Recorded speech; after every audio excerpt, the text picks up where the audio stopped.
उस समय का एक बहुत प्रचलित नारा रहा करता था कि जिस गाड़ी में सपा का झंडा उस गाड़ी में बैठा गुंडा। और सपाइयों का नारा खाली प्लाट, खाली मकान, खाली दुकान हमारा। जिस प्रदेश में लगभग हर जिला दंगे के आग में सुलग रहा था, आज उसी उत्तर प्रदेश में पिछले 7 वर्षों से एक भी दंगा ना होना, बड़े बड़े गुंडे, अपराधियों, माफियाओं के खिलाफ कठोरतम कार्रवाई की गई, जेल भेजा गया, कानून के माध्यम से उनको सजा दिलाने का काम हुआ। और अगर मैं कहूं कि श्री अखिलेश यादव के 3 यार मोहम्मद आजम खां, अतीक अहमद और मुख्तार, यद्यपि 2 चले गए हैं, अब इस धरा में नहीं है, लेकिन ऐसे लोगों की यारी करने के कारण सपा सफा हो गई। 2024 का लोकसभा चुनाव ऐतिहासिक चुनाव है और मुझे पूरा विश्वास है कि यह चुनाव जनता, भाजपा तो लड़ ही रही लेकिन जनता भी लड़ रही है। आम जनता चाहती है कि 2024 में माननीय नरेंद्र मोदी जी के नेतृत्व में तीसरी बार भारतीय जनता पार्टी की गठबंधन की सरकार बने और जो लक्ष्य हमारे आदरणीय प्रधानमंत्री जी ने दिया है कि भाजपा अकेले दम पर 370 और भाजपा गठबंधन 400 से अधिक सीटें जीते, तो उसका समर्थन पूरे देश से प्राप्त हो रहा है।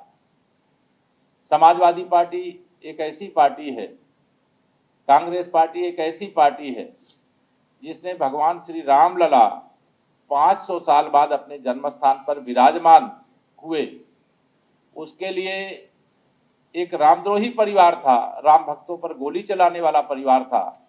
उसके बाद भी श्री राम जन्मभूमि तीर्थ क्षेत्र ट्रस्ट ने उनको निमंत्रण दिया, लेकिन उस निमंत्रण को ठुकराने का काम कांग्रेस ने भी किया, समाजवादी पार्टी ने भी किया। और मैं आज यह कह सकता हूं कि जिन लोगों ने भगवान श्री रामलला के निमंत्रण को ठुकराया है, उनको राम भक्त ठुकरा देंगे, राष्ट्र भक्त ठुकरा देंगे, क्योंकि राम मंदिर केवल राम मंदिर नहीं था, वह राष्ट्र मंदिर भी था।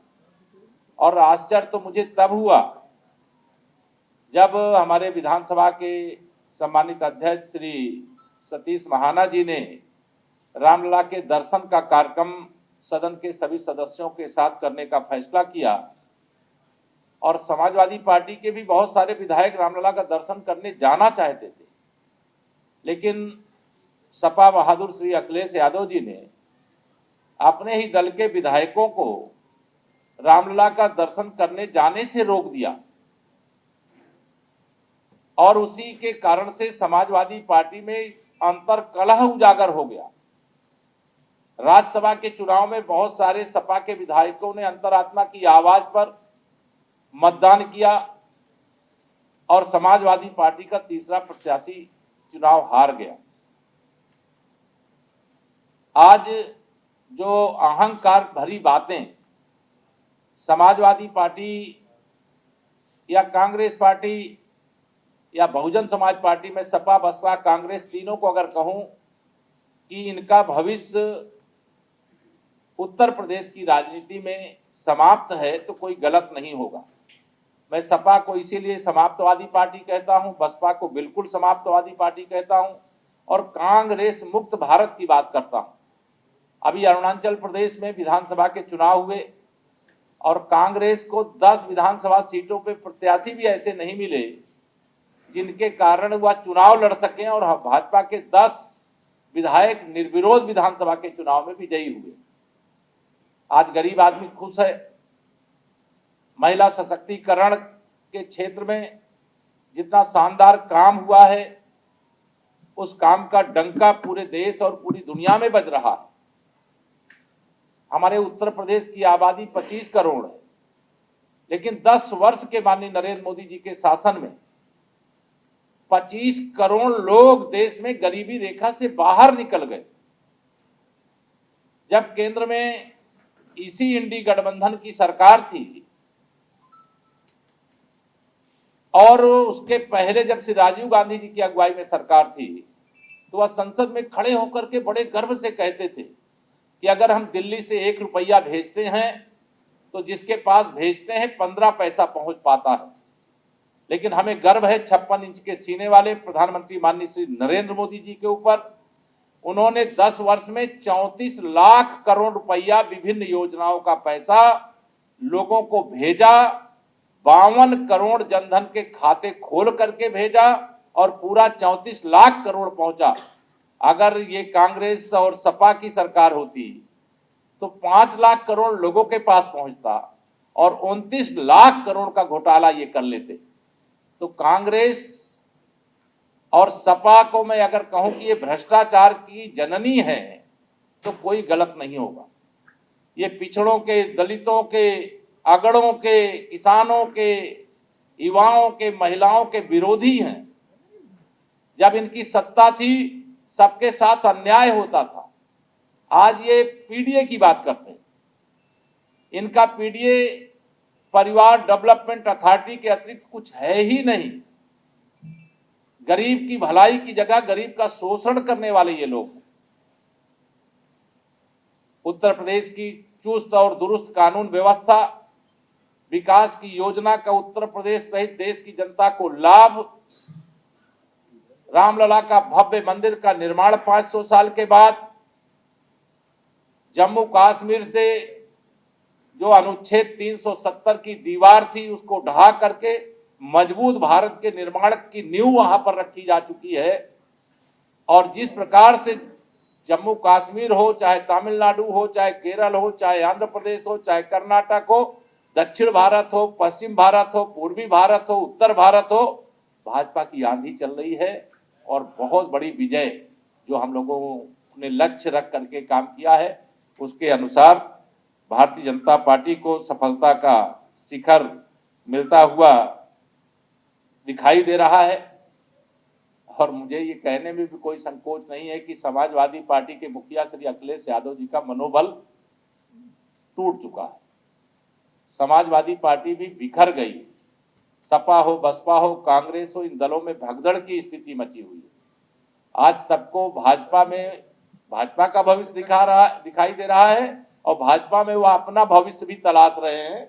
इससे बड़ी संख्या में भाजपा परिवार का हिस्सा बन रहे हैं। मैं आज यह भी जरूर कहूंगा कि श्री अखिलेश यादव जी का जैसे अपराधियों से नाता है वैसे भ्रष्टाचारियों से भी नाता है। और अपराध और भ्रष्टाचार या एक दूसरे के पूरक हो गए इंडी गठबंधन के लिए। और इसका जवाब 19 अप्रैल से पहले चरण का जो चुनाव हो रहा है 8 सीटों का, वो 8 सीटें भारतीय जनता पार्टी जीतने जा रही है। और चरण वाइज हम उत्तर प्रदेश की 80 की 80 लोकसभा सीटें जीत करके माननीय नरेंद्र मोदी जी के नेतृत्व में सरकार बनाने का काम करेंगे। जी, मैं भी वह वजह जानता हूं और आप भी जानते हैं। उनको मालूम है कि श्री राहुल गांधी जी अगर अमेठी से चुनाव लड़ते हैं तो दूसरी बार हारेंगे और उनकी दीदी या उनके जीजा रायबरेली से लड़ते हैं तो रायबरेली में भी इस बार कमल खिलने जा रहा है। उनके पास भी फीडबैक है और विपक्ष का हर नेता ये जानता है कि उत्तर प्रदेश में भाजपा के अलावा और भाजपा गठबंधन के अलावा किसी और दल का खाता खुलने नहीं जा रहा है। मैं जानता हूं उनको 2017 और 2014 का जो गहरा घाव लगा है अभी भरा नहीं है। सत्ता से बेदखल हो गए इसलिए विचलित हैं और सत्ता में अब आने वाले नहीं है तो ये विचलन रहेगी। देखिए, जो परमाणु शक्ति संपन्न बनाने का काम कांग्रेस अपने शासनकाल में कर सकती थी वह साहस वह नहीं कर सकी थी। हमारे भारत रत्न पूर्व प्रधानमंत्री पूज्य अटल बिहारी वाजपेयी जी के नेतृत्व में जब सरकार थी तब परमाणु शक्ति संपन्न राष्ट्र के रूप में भारत को मान्यता मिली। और आज भारत का डंका मैंने कहा विश्व में बज रहा है और विश्व भारत माता के अंदर भारत माता की जय और तिरंगे का मान और सम्मान बढ़ रहा है। अपराधी को तबके से मत जोड़ा करिए, अपराधी को अपराधी के रूप में जोड़ा करिए। वो फिट हो रहा था नारा इसलिए हमने जोड़ दिया उसको। जी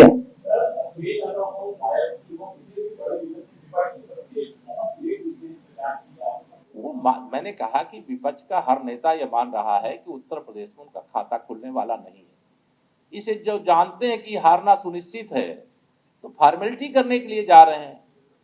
2024 में राज्यसभा के चुनाव हुए थे। श्री अखिलेश यादव जी को मैंने कहा कि उनकी पार्टी का अंतर कलह उजागर हो गया था। भाजपा जब 8 सांसद राज्यसभा के जिताने में कामयाब हुई तो हमने कहा ये 80 लोकसभा में जीत के साथ इस लक्ष्य की पूर्ति होगी, और आज हम उत्तर प्रदेश के अंदर 80 के 80 लोकसभा सीटें जीत रहे हैं।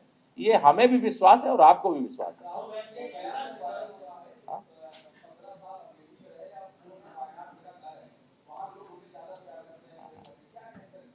ये देखिए, अब तुष्टीकरण की राजनीति का युग खत्म हो गया।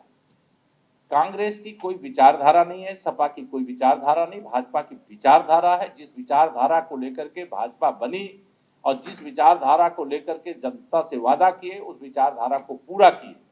हम सबका साथ सबका विकास अगर नारा दिए तो 80 करोड़ लोगों को प्रधानमंत्री गरीब कल्याण अन्न योजना का राशन मिल रहा है। अगर 2047 तक विकसित भारत की गारंटी माननीय नरेंद्र मोदी जी ने दिया, तो मेरे प्रधानमंत्री जी ने ही कहा कि मोदी की गारंटी का मतलब गारंटी की भी गारंटी है। महिला सशक्तिकरण का संकल्प लिया तो 33% महिलाओं को नए संसद भवन का पहला कानून नारी शक्ति बंधन अधिनियम 2023 बना। यह महिला सशक्तिकरण की दिशा में किया गया कार्य है। हमारे प्रधानमंत्री जी ने 4 जातियों का उल्लेख किया।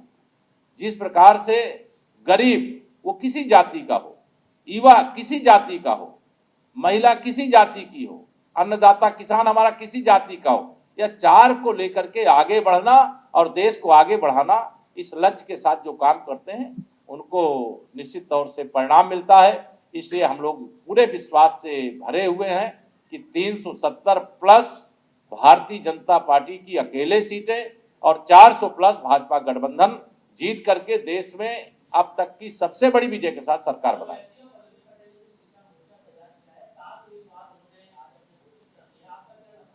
मुझे कोई नुकसान, मैं समझता हूं मेरी पार्टी किसी के कारण से कुछ नहीं योजना बनाती, बल्कि भारतीय जनता पार्टी का मेरा बूथ सबसे मजबूत।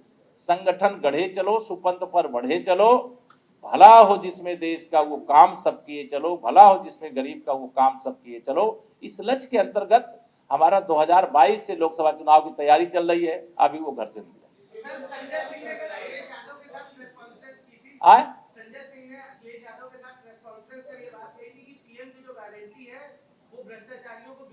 भू माफिया, शराब माफिया सब आपस में मिल गए हैं, लेकिन उसका जवाब जनता दे रही है।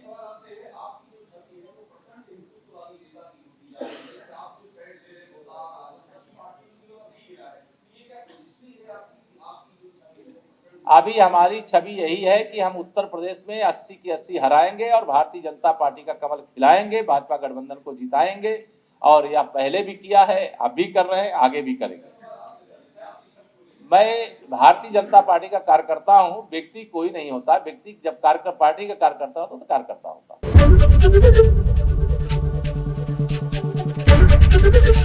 एबीपी गंगा, खबर आपकी, जुबान आपकी।